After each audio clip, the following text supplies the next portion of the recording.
Con Leticia y Yolanda íbamos a jugar a las vías del Central Argentino los días de calor, esperando que mamá y tía Ruth empezaran su siesta para escaparnos por la Puerta Blanca. Mamá y tía Ruth estaban siempre cansadas después de lavar la loza, sobre todo cuando Yolanda y yo secábamos los platos, porque entonces había discusiones, cucharitas por el suelo, frases que solo nosotras entendíamos y en general un ambiente en donde el olor a grasa, los maullidos de José y la oscuridad de la cocina acababan en una violentísima pelea y el consiguiente desparramo. Yolanda se especializaba en armar esta clase de líos, por ejemplo, dejando caer un vaso ya lavado en el tacho del agua sucia, o recordando cómo al pasar que en la casa de las Loza había 2 sirvientas para cada servicio. Yo usaba otros sistemas. Prefería insinuarle a tía Ruth que se le iban a paspar las manos y seguía fregando cacerolas, en vez de dedicarse a las copas o los platos, que era precisamente lo que le gustaba lavar a mamá. Con lo cual las dos se enfrentaban sordamente en una lucha de ventajeo por la cosa más fácil. El recurso heroico, si los consejos y las largas recordaciones familiares empezaban a saturarnos, era volcar agua hirviendo en el lomo del gato. Es una gran mentira eso del gato escaldado, salvo que haya que tomar al pie de la letra la referencia del agua fría, porque de la caliente José no se alejaba nunca, y hasta parecía ofrecerse, pobre animalito, a que se la volcáramos, que le volcáramos media taza de agua a 100 grados o poco menos, bastante menos probablemente, porque nunca se le caía el pelo. La cosa es que ardía Troya, y en la confusión coronada por el espléndido si bemol de la tía Ruth y la carrera de mamá en busca del bastón de los castigos, Yolanda y yo nos perdíamos en la galería cubierta hacia las piezas vacías del fondo, donde Leticia nos esperaba leyendo a Ponzón de Terril, lectura inexplicable. Por lo regular mamá nos perseguía un buen trecho, pero las ganas de rompernos la cabeza se le pasaban con gran rapidez y al final habíamos trancado la puerta y le pedíamos perdón con emocionantes partes teatrales. Se cansaba y se iba, repitiendo la misma frase: van a acabar en la calle estas malnacidas. Donde acabábamos era en las vías del Central Argentino, cuando la casa quedaba en silencio y veíamos al gato tenderse bajo el limonero para hacer él también su siesta perfumada y zumbante de avispas. Abríamos despacio la puerta blanca y al cerrarla otra vez era como un viento, una libertad que nos tomaba de las manos, de todo el cuerpo y nos lanzaba hacia adelante. Entonces corríamos buscando impulso para trepar, un impulso para trepar el envión al breve talud del ferrocarril. Encaramadas sobre el mundo, contemplábamos silenciosas nuestro reino. Nuestro reino era así. Una gran curva de las vías acababa su comba justo frente a los fondos de nuestra casa. No había más que el balasto, los durmientes, la doble vía, pastoralo y estúpido entre los pedazos de adoquín donde la mica, el cuarzo y el feldespato, que son los componentes del granito, brillaban como diamantes legítimos contra el sol de las 2 de la tarde. Cuando nos agachábamos a tocar las vías sin perder tiempo, porque hubiera sido peligroso quedarse mucho ahí, no tanto por los trenes, sino por los de la casa, si nos llegaban a ver, nos mataban. Nos subíamos a la cara el fuego de las piedras y al pararnos contra el viento del río era un calor mojado pegándose a las mejillas y las orejas. Nos gustaba flexionar las piernas y bajar, subir, bajar otra vez, entrando en una y otra zona de calor.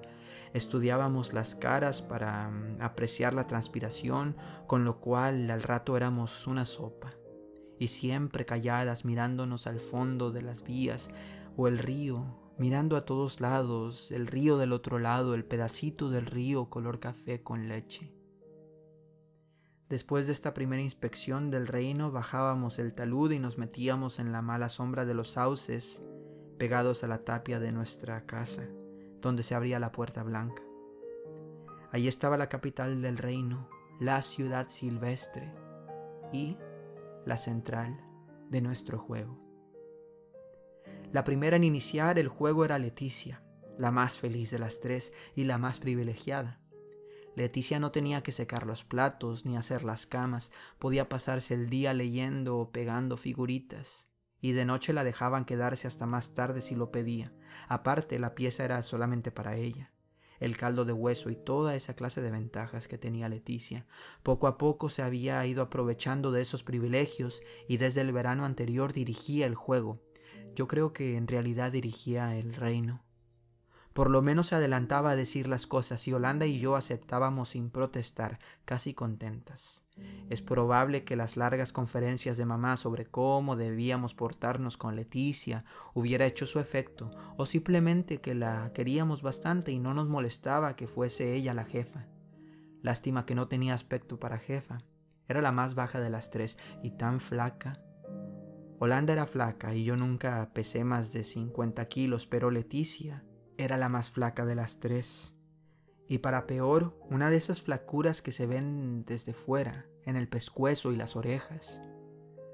Tal vez el endurecimiento de la espalda le hacía parecer más flaca, como casi no podía mover la cabeza a los lados, daba la impresión de una tabla de planchar parada, de esas forradas de género blanco como esas que había en la casa de los de las Loza, una tabla de planchar con la parte más ancha para arriba, parada contra la pared. Y así nos dirigía. La satisfacción más profunda era imaginarme que mamá o tía Ruth se enteraran un día de nuestro juego. Si llegaban a enterarse del juego se iba a armar una merezunda increíble. El si bemol y los desmayos, las inmensas protestas de devoción y el sacrificio malamente recompensados, el amontonamiento de invocaciones a los castigos más célebres, para rematar con el anuncio de nuestros destinos que consistía en que las tres terminaríamos en la calle. Esto último siempre nos había dejado perplejas porque terminar en la calle no nos parecía bastante normal. Primero, Leticia nos sorteaba. Usábamos piedritas escondidas en la mano, contar hasta 21, cualquier sistema. Si usábamos el de contar hasta 21, imaginábamos 2 o 3 chicas más y las incluíamos en la cuenta para evitar trampas. Si una de ellas salía 21, la sacábamos del grupo y sorteábamos de nuevo, hasta que nos tocaba una de nosotras. Entonces, Yolanda y yo levantábamos la piedra y abríamos la caja de los ornamentos. Suponiendo que Yolanda hubiese ganado, Leticia y yo escogíamos los ornamentos. El juego marcaba 2 formas: estatuas y actitudes. Las actitudes no requerían ornamentos, pero sí mucha expresividad. Para la envidia, por ejemplo, mostrar los dientes, crispar las manos y arreglárselas de modo de tener como un aire amarillento. Para la caridad, el ideal era un rostro angélico con los ojos vueltos hacia el cielo mientras las manos ofrecían algo, un trapo, una pelota, una rama de sauce, lo que sea, a un pobre huerfanito invisible. La vergüenza y el miedo eran fáciles de hacer. El rencor y los celos exigían estudios más detenidos. Los ornamentos se destinaban, casi todos, a las estatuas, donde reinaba una libertad absoluta. Para que una estatua resultara, había que pensar bien cada detalle de la indumentaria. El juego marcaba que la elegida no podía tomar parte de esta selección. Las 2 restantes debatían el asunto y aplicaban luego los ornamentos. La elegida debía inventar su estatua aprovechando lo que le habían puesto, y el juego era así mucho más complicado y excitante porque a veces había alianzas contra y la víctima se veía ataviada con ornamentos que no le iban para nada. De su viveza dependía entonces que inventara una buena estatua. Por lo general, cuando el juego marcaba actitudes, la elegida salía bien parada, pero hubo veces en que las estatuas fueron fracasos horribles. Lo que cuento empezó vaya a saber cuándo, pero las cosas cambiaron el día en que el primer papelito cayó del tren. Por supuesto que las actitudes y las estatuas no eran para nosotras mismas porque nos hubiéramos cansado enseguida. El juego marcaba que la elegida debía colocarse al pie del talud, saliendo de la sombra de los sauces, y esperar el tren de las 2:08 que venía del Tigre. A esta altura de Palermo los trenes pasan bastante rápido y no nos daba vergüenza hacer la estatua o la actitud. Casi no veíamos a la gente de las ventanillas, pero con el tiempo llegamos a tener práctica y sabíamos que algunos pasajeros esperaban vernos.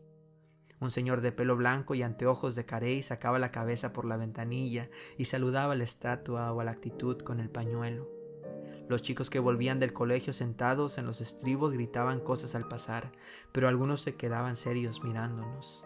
En realidad, la estatua o la actitud no veía nada por el esfuerzo de mantenerse inmóvil, pero las otras dos, bajo los sauces, analizaban con gran detalle el buen éxito o la indiferencia producidos. Fue un martes cuando cayó el papelito, al pasar el segundo coche. Cayó muy de cerca Holanda, que ese día era la maledicencia, y rebotó hasta mí. Era un papelito muy doblado y sujeto a una tuerca. Con letra de varón y bastante mala decía: muy lindas las estatuas. Viajo en la tercera ventanilla del segundo coche. Ariel B. Nos pareció un poco seco, con todo ese trabajo de atarle la tuerca y tirarlo, pero nos encantó. Sorteamos para saber quién se lo quedaría y me lo gané. Al otro día ninguna quería jugar para poder ver cómo era Ariel B, pero temíamos que interpretara mal nuestra interrupción, de manera que sorteamos y ganó Leticia. Nos alegramos mucho con Holanda porque Leticia era muy buena como estatua, pobre criatura. La parálisis no se notaba estando quieta y ella era capaz de gestos de una enorme nobleza. Como actitudes elegía siempre la generosidad, el sacrificio, el renunciamiento. Como estatuas buscaba el estilo de Venus de la Sala que tía Ruth llamaba la Venus del Nilo. Por eso le elegimos ornamentos especiales para que Ariel se llevara una buena impresión. Le pusimos un pedazo de terciopelo verde a manera de túnica y una corona de sauce en el pelo. Como andábamos de manga corta, el efecto griego era grande. Leticia se ensayó un rato a la sombra y decidimos que nosotras nos asomaríamos también y saludaríamos a Ariel con discreción, pero muy amables. Leticia estuvo magnífica, no se le movía ni un dedo cuando llegó el tren. Como no podía girar la cabeza, la echaba para atrás, juntando los brazos al cuerpo, casi como si le faltaran. Aparte, el verde de la túnica era como mirar la Venus del Nilo. En la tercera ventanilla vimos a un muchacho de rulos rubios y ojos claros que nos hizo una gran sonrisa al descubrir que Holanda y yo lo saludábamos. El tren se lo llevó en un segundo, pero eran las 4:30 y todavía discutíamos si vestía de oscuro, si llevaba corbata roja, si era odioso o simpático. El jueves yo hice la actitud del desaliento y recibimos otro papelito que decía: las tres me gustan mucho, Ariel. Ahora él sacaba la cabeza y un brazo por la ventanilla y nos saludaba riendo. Le calculamos 18 años, segura que no tenía más de 16, y convivimos en que volvía diariamente de algún colegio inglés. Lo más seguro de todo era lo del colegio inglés, no aceptábamos un incorporado cualquiera. Se veía carrera de bien. Pasó que Holanda tuvo la suerte increíble de ganar 3 días seguidos. Superándose, hizo las actitudes del desengaño y del latrocinio y una estatua dificilísima de bailarina sosteniéndose en un pie desde que el tren entró a la curva. Al otro día gané yo, y después de nuevo, cuando estaba haciendo la actitud del horror, recibí casi en la nariz un papelito de Ariel que al principio no entendimos. La más linda es la más haragana. Leticia fue la última en darse cuenta y la vimos que se ponía colorada y se iba a un lado. Yolanda y yo nos miramos con un poco de rabia. Lo primero que se nos ocurrió sentenciar fue que Ariel era un idiota, pero no podíamos decirle eso a Leticia, pobre ángel, con su sensibilidad y la cruz que lleva encima. Ella no dijo nada, pero pareció entender que el papelito era suyo y se lo guardó. Ese día volvimos bastante calladas a casa y por la noche no jugamos juntas. En la mesa Leticia estuvo muy alegre, le brillaban los ojos y mamá miró 1 o 2 veces a la tía Ruth como poniéndola de testigo de su propia alegría. En aquellos días estaban ensayando un nuevo tratamiento fortificante para Leticia y por lo visto era una maravilla lo bien que le sentaba. Antes de dormirnos, Holanda y yo hablamos del asunto. No nos molestaba el papelito de Ariel. Desde un tren andando las cosas se ven como se ven. Pero nos parecía que Leticia se estaba aprovechando demasiado de su ventaja sobre nosotras. Sabía que no le íbamos a decir nada y que en una casa donde hay alguien con algún defecto físico y mucho orgullo, todos juegan a ignorarlo, empezando por el enfermo, o más bien se hacen los que no saben que el otro sabe. Pero tampoco había que exagerar, y la forma en que Leticia se había portado en la mesa o su manera de guardarse el papelito era demasiado. Esa noche yo volví a soñar mis pesadillas con trenes. Anduve de madrugada por las enormes playas ferroviarias cubiertas de vías llenas de empalmes, viendo a distancia las luces rojas de las locomotoras que venían, calculando con angustia si el tren pasaría a mi izquierda, y a la vez amenazada por la posible llegada de un rápido a mi espalda, o lo que era peor, que a último momento uno de los trenes tomara uno de los desvíos y se me viniera encima. Pero de mañana me olvidé porque Leticia amaneció muy dolorida y tuvimos que ayudarla a vestirse. Nos pareció que estaba un poco arrepentida de lo que ayer había pasado y fuimos muy buenas con ella, diciéndole que esto le pasaba por andar demasiado y que tal vez lo mejor sería que se quedara leyendo en su cuarto. Ella no dijo nada, pero vino a almorzar a la mesa y a las preguntas de mamá contestó que ya estaba muy bien y que casi no le dolía la espalda. Se lo decía y nos miraba. Esa tarde gané yo, pero en ese momento me vino un no sé qué y le dije a Leticia que le dejaba mi lugar, claro que sin darle a entender por qué, ya que el otro la prefería, que la mirara hasta cansarse. Como el juego marcaba estatua, le elegimos cosas sencillas para no complicarle la vida, y ella inventó una especie de princesa china con aire vergonzoso, mirando al suelo y juntando las manos como hacen las princesas chinas. Cuando pasó el tren, Holanda se puso de espaldas bajo los sauces, pero yo miré y vi que Ariel no tenía ojos más que para Leticia. La siguió mirando hasta que el tren se perdió en la curva y Leticia estaba inmóvil y no sabía que él acababa de mirarla así, pero cuando vino a descansar bajo los sauces vimos que sí sabía y que le hubiera gustado seguir con los ornamentos toda la tarde, toda la noche. El miércoles sorteamos entre Holanda y yo porque Leticia nos dijo que era justo que ella se saliera. Ganó Holanda, con su suerte maldita, pero la carta de Ariel cayó a mi lado. Cuando la levanté tuve el impulso de dársela a Leticia, que no decía nada, pero pensé que tampoco era cosa de complacerle todos los gustos, y la abrí despacio. Ariel anunciaba que al otro día iba a bajarse en la estación vecina y que vendría por el terraplén para charlar un rato. Todo estaba terriblemente escrito, pero la frase final era hermosa. Saludo a las 3 estatuas muy atentamente. La firma parecía un garabato, aunque se notaba la personalidad. Mientras le quitábamos los ornamentos a Holanda, Leticia me miró 1 o 2 veces. Yo le había leído el mensaje y nadie hizo comentarios, lo que resultaba molesto porque al fin y al cabo Ariel iba a venir y había que pensar en esa novedad y decidir algo. Si en casa se enteraban o por desgracia alguna de las losas le daba por espiarnos con lo envidiosas que eran esas enanas, seguro que se iba a armar la merezunda.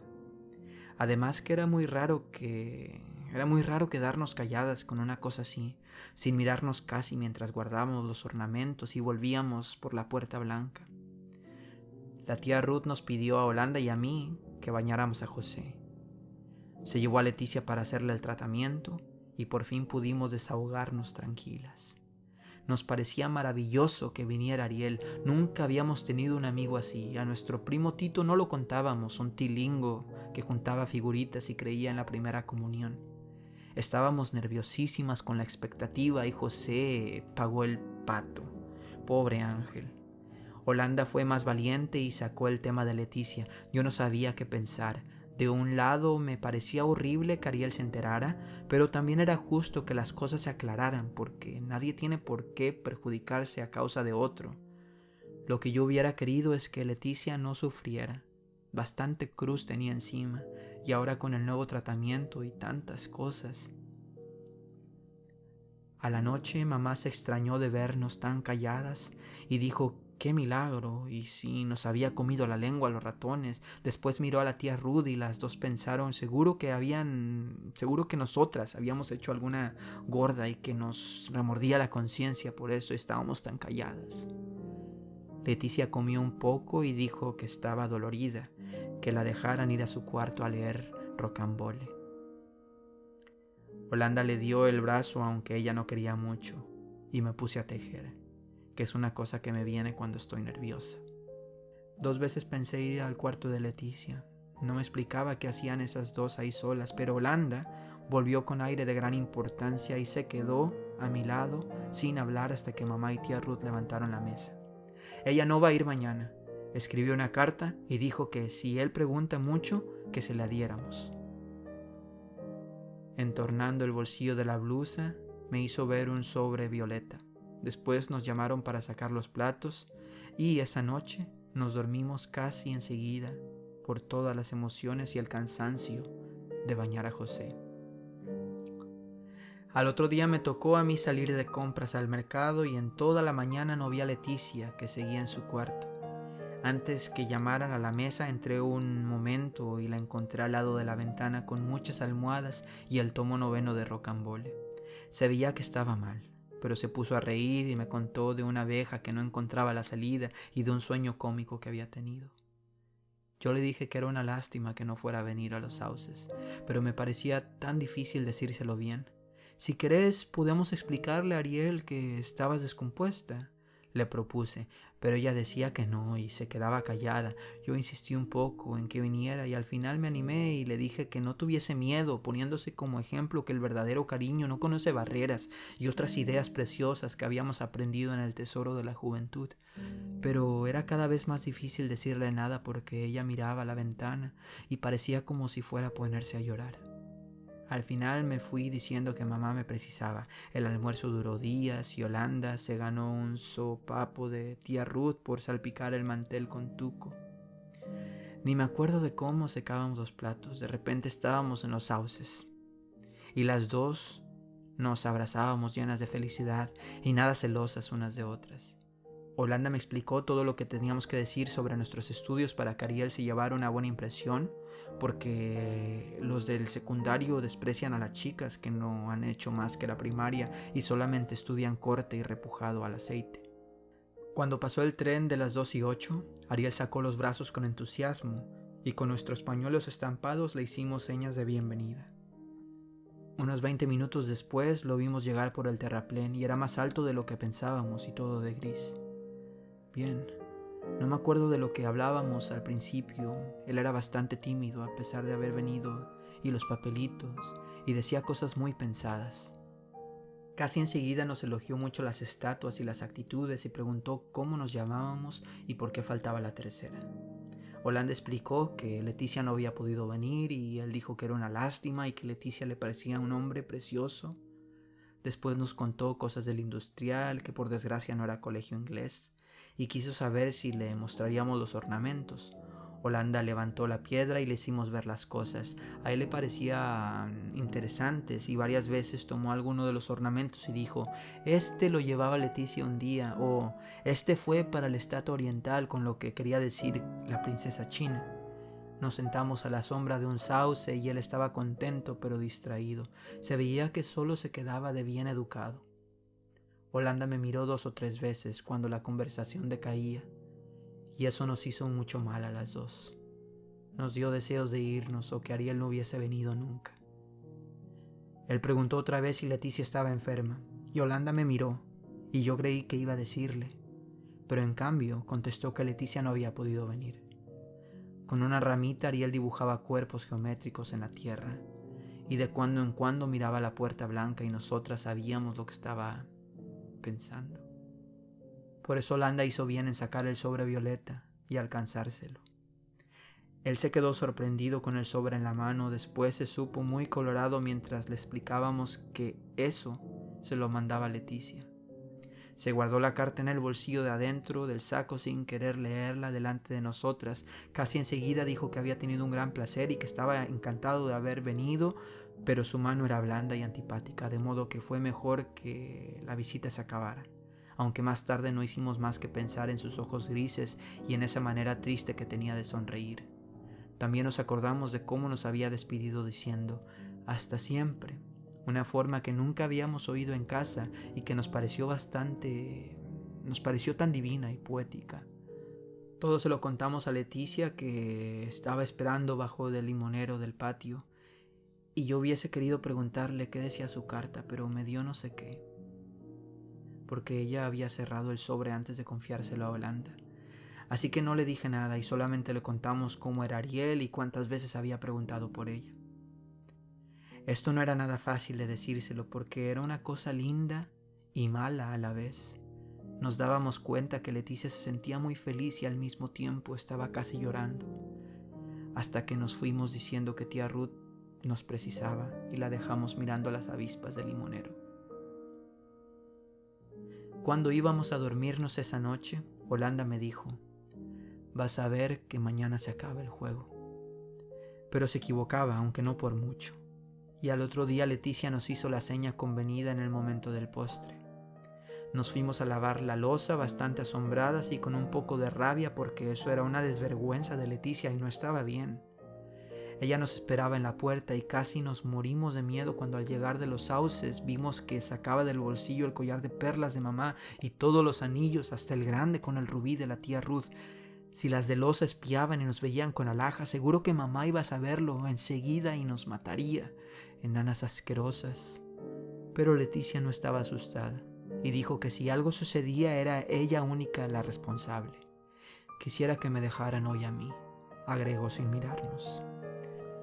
Nosotras sacamos enseguida los ornamentos. De golpe queríamos ser tan buenas con Leticia, darle todos los gustos y eso que en el fondo nos quedaba un poco de encono.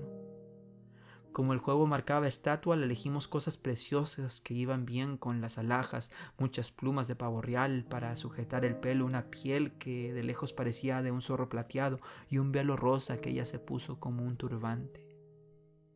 La vimos que pensaba, ensayando la estatua pero sin moverse, y cuando el tren apareció en la curva fue a ponerse al pie del talud con todas las alhajas que brillaban al sol. Levantó los brazos como si en vez de una estatua fuera a ser una actitud, y con las manos señaló al cielo mientras echaba la cabeza hacia atrás, que era lo único que podía hacer, pobre. Y doblaba el cuerpo hasta darnos miedo. Nos pareció maravillosa, la estatua más regia que había hecho nunca, y entonces vimos a Ariel que la miraba. Saliendo de la ventanilla la miraba solamente a ella, girando la cabeza y mirándola sin vernos a nosotras hasta que el tren se lo llevó de golpe. No sé por qué, las dos corrimos al mismo tiempo a sostener a Leticia, que estaba con los ojos cerrados y grandes lágrimas por toda la cara. Nos rechazó sin enojo, pero la ayudamos a esconder las alhajas en el bolsillo y se fue sola a casa mientras guardábamos por última vez los ornamentos en su caja. Casi sabíamos lo que iba a suceder, pero lo mismo al otro día fuimos las dos a los sauces, después de que tía Ruth nos exigió silencio absoluto para no molestar a Leticia, que estaba adolorida y quería dormir. Cuando llegó el tren, vimos sin ninguna sorpresa la tercera ventanilla vacía. Y mientras nos sonreíamos entre aliviadas y furiosas, imaginábamos a Ariel viajando del otro lado del coche, quieto en su asiento, mirando hacia el río con sus ojos grises.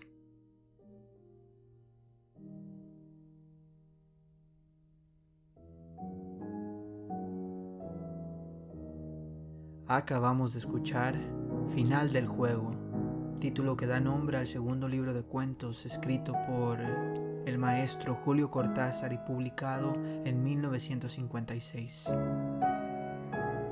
La música que nos acompaña en este relato es el intermezzo opus 117 número 1 del compositor Johann Brahms, interpretado por el pianista Radu Lupu.